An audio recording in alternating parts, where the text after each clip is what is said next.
Hi, and welcome back to another quick guide today. I'll teach you how to use group chat in Messenger.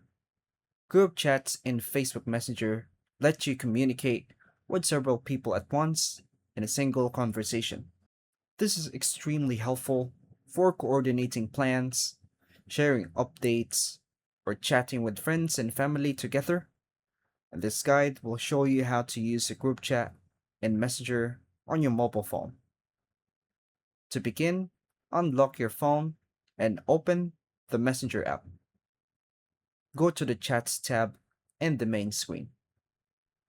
Tap the new message or pencil icon in the top right corner.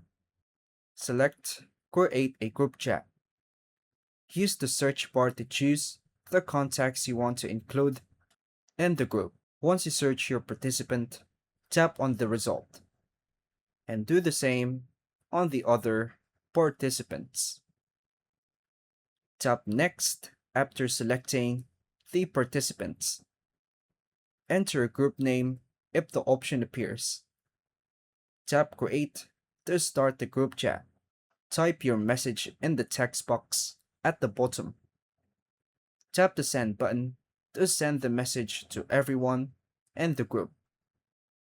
Tap the plus icon to send files, send location, or create a poll. Use the microphone icon to send voice messages. Tap the group name at the top to manage members or change other settings. Continue chatting with the group whenever you open the conversation. Tip: you can also start a group call or video call directly from the group chat screen. And that's all for now, folks. Thank you for watching.